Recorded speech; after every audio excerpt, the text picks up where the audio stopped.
देखिए, अश्विनी वैष्णव वैष्णव जो है आईएनबी मिनिस्टर होंगे, जो हमारे सूत्र जानकारी दे रहे हैं। जीतन राम मांझी को एमएसएमई का कैबिनेट मंत्री बनाया गया है। साथ ही साथ श्रीपद यशो नाइक को ऊर्जा राज्य मंत्री के तौर पर जीतन राम मांझी जो है लघु और मध्यम उद्योग मंत्री होंगे।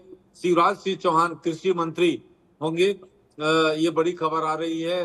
और मोदी सरकार में विभागों की बंटवारा की जो सूत्रों से हमें जानकारी मिल रही है, उसके मुताबिक अश्विनी वैष्णव जो है आईएनबी मिनिस्टर होंगे। शोभा करंदलाजे लघु और मध्यम उद्योग राज्य मंत्री होंगी।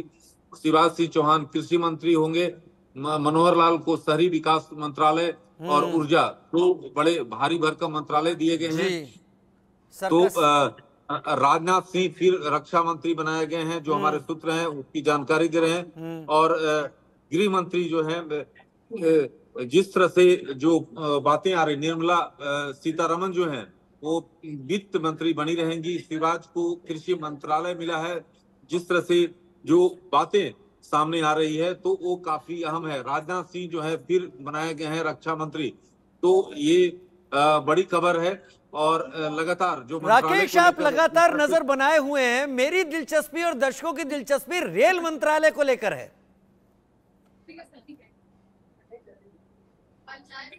देखिए, जिस तरह से राजीव लगातार विभागों को लेकर तरह तरह की बातें आ रही थी, लेकिन अब जो सूत्रों से हमें जानकारी मिल रही है कि निर्मला सीतारमण जो है वित्त मंत्री बनी रहेंगी। सूत्र ये जानकारी दे रहे हैं। नितिन गडकरी के पास जो है अपना सड़क परिवहन मंत्रालय रहेगा, जो पहले था, रिटेन कर रहे हैं। साथ ही साथ मनोहर लाल के पास दो शहरी विकास मंत्रालय और ऊर्जा, बड़ी जिम्मेदारी है। एमएसएमई मंत्रालय, और अश्विनी वैष्णव को जो है उनको आईएनबी मिनिस्टर बनाया जा रहा है। तो ये बड़ी खबर है।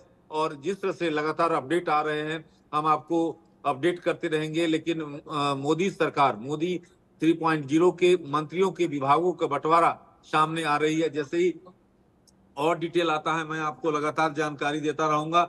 लेकिन अभी की बड़ी खबर यही है कि मनोहर लाल को दो महत्वपूर्ण विभाग दिए गए हैं। केंद्रीय कृषि मंत्री अब मध्य प्रदेश के पूर्व मुख्यमंत्री शिवराज सिंह चौहान होंगे। एस जयशंकर विदेश मंत्री तो अपने पद को रिटेन कर रहे हैं। जीतन राम मांझी लघु और मध्यम उद्योग मंत्री रहेंगे।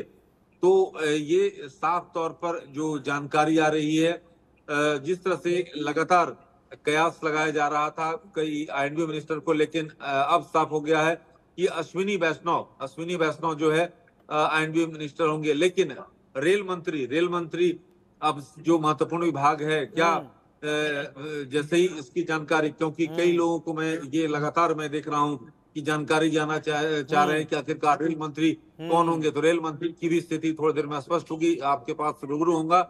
लेकिन राजीव, सबसे बड़ी खबर यही है कि दोनों यानी हरियाणा के पूर्व मुख्यमंत्री मनोहर लाल को दो महत्वपूर्ण विभाग, ये बहुत बड़ी बात है। ये बहुत बड़ी बात है राकेश, क्योंकि सरकार का फोकस पावर और ऊर्जा पर है। शहरी विकास की भी प्रधानमंत्री ने बात की है। तो दोनों ही विभाग अगर मनोहर लाल खट्टर को दिए जा रहे हैं, तो यकीन जता रहा है बीजेपी हाईकमान। देखिए, साफ तौर पर हरियाणा के पूर्व मुख्यमंत्री मनोहर लाल की जब उन्होंने अपने पद से इस्तीफा दिया था, उस दिन एक दिन पहले प्रधानमंत्री ने उनके कार्यों की पूरी पूरी प्रशंसा की थी। और अब जो है मोदी 3.0 में दो महत्वपूर्ण विभाग उन्हें दिया गया है। अर्बन डेवलपमेंट के साथ साथ ऊर्जा, जीतन राम मांझी को एमएसएमई का मंत्रालय दिया गया है। केंद्रीय कृषि मंत्री के तौर पर मध्य प्रदेश के पूर्व मुख्यमंत्री शिवराज सिंह चौहान होंगे। तो ये बड़ी खबर आ रही है। और सीआर पाटिल को जल शक्ति मंत्रालय, जी हाँ, सीआर पाटिल को जल शक्ति मंत्रालय, गजेंद्र सिंह शेखावत का मंत्रालय सीआर पाटिल को। जी। तो ये बड़ी खबर आ रही है। धर्मेंद्र प्रधान को शिक्षा मंत्री बनाए गए हैं। धर्मेंद्र प्रधान के बारे में ये खबर आ रही है कि उनको शिक्षा जो है मंत्रालय दिया गया है। तो ये बड़ी खबर। सीआर पाटिल को जल शक्ति, एस जयशंकर को विदेश मंत्रालय। तो ये शिवराज सिंह चौहान को भी दो मंत्रालय की बात सामने आ रही है।